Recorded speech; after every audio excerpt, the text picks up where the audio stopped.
Hi there, my name is Matthew Blom in Engineering 2304, Technical Communications with Dr. Ashley Contos.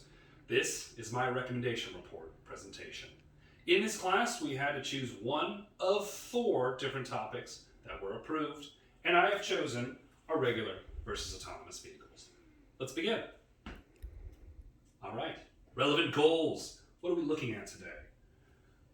Essentially, we're taking a look at automated and manual vehicles and the relative degree of safety.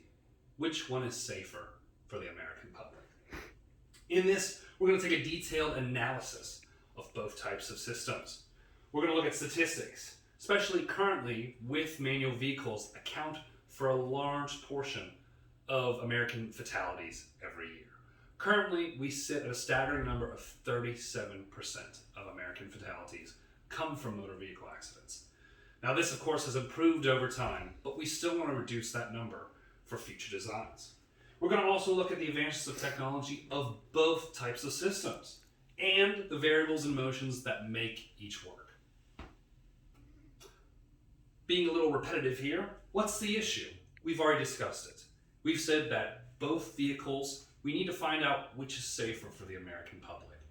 We want to see which one concerning 2 different degrees of analysis is better for the American public. Technological progression. Now we all know cars. Cars have been around our history, our lives for as long as we can remember. It's currently sitting at around a century or so. We have an early version of the car right here.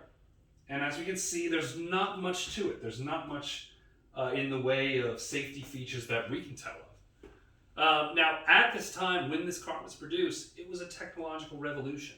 People can do anything they wanted, travel anywhere. They did not need to rely on things like carriages or trains to get them to and fro. Their daily lives were transformed over who they could visit and what they could bring with. Now, of course, with this new technological progression, we also have side effects. Some are positive, like we just discussed. However, there are negative signs of it, like motor vehicle accidents, what we're focusing on, and of course, pollution. Now, of course, public perception of manual vehicles has always been pretty good. We know this. We've been around these vehicles for most of our lives. Autonomous vehicles, however, are the new technological advancement to our age. We're starting to see more and more talk of who's going to produce the next autonomous vehicle. We have many competitors, such as Tesla, a popular example, introducing autonomous features to their driving systems. We're going to discuss this. But before we go any further, we want to make sure that we understand the classifications of both types of systems. The National Health Traffic and Safety Administration has classified 5 different levels of automation, 0 being no automation whatsoever, and 4 being full self-driving automation. For the purpose of this presentation, we are only going to stick with level 2 and level 3 for manual vehicles and autonomous vehicles specifically. Points of attack. We're going to look at 2 degrees of analysis with this presentation. Safety features, of course, what helps these cars be safe, and of course, statistical impacts, the real numbers behind these vehicles. For our autonomous vehicles, we're going to look at the aspects real quick.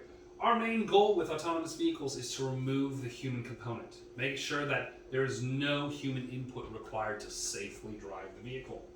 In it, we have 3 essential functions: overtaking, lane keeping, and lane changing. We know what lane changing is. It's basically, if there's an open lane with no other vehicles in it, the car is going to move over lanes safely and securely. Lane keeping is also important. If there's other vehicles on the road, the system is designed to keep its speed with, of course, state and federal designations. Overtaking is a combination between both of these 2 things. If you need to overtake a car, pass something, the system needs to be able to read the environment and make those changes appropriately. Degrees of safety are important, as we can see from both figures here. We see that the Eagle vehicle, which is our vehicle, the preceding vehicle, and the side vehicle, this system is supposed to sense these surrounding environments. Now, of course, these sensors, they do have a limitation in terms of range. Down here, we have a limitation of around 60 meters when there is no obstruction However, due to traffic, that can change. The system may be inundated with stress via the amount of other variables in its environment. Manual vehicles, what's improved?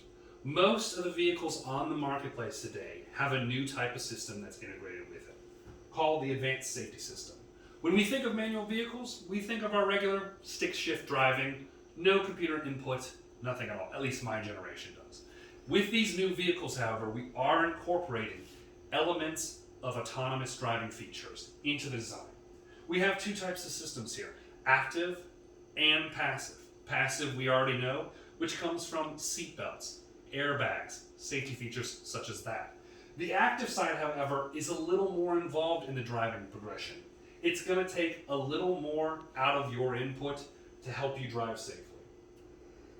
Here we have a stylized look of our manual driving system with the advanced driving system in place. We have three types of main functions. We have the adaptive cruise control, collision warning, and emergency braking system. These are somewhat similar to the autonomous vehicle line of things. However, adaptive cruise control, it's going to measure and keep your speed consistent with what you set it. It will also stop the car after collision warnings are unheeded with its emergency braking system. Let's look at the statistics side of things. Autonomous vehicles. Public image has not improved. People are still scared of using autonomous vehicles, mainly for the reasons listed in this table below. Glitches, vulnerability to hacking, the vehicles being able to drive well. These things are important to the American public. And there's a staggering amount of the sample that has been collected that still believes so. We have a rampant case of technophobia. With any technological progression, we have that. And of course, the study we looked at, over 214 vehicles were surveyed, and 63 of the accidents 63% were according to autonomous systems. Not fault within the system itself, but in its perception of its environment. Random changes in environmental variables. Now, of course, we have our statistics part 2 for manual drivers. A lot of people do not know how to drive safely because they get distracted. Chewing, talking, radio changing, all of the above. Now, there are many input tasks that are required, and unfortunately, according to the pictures here, you can see that people are distracted. According to the figures here that we have, I don't know if you can see them, but they basically show that the percentage of unsafe driving increases with the additional secondary tasks. Now, of course, with our new designs, such as the ADS system, we do have a reduction of specific types of fatality.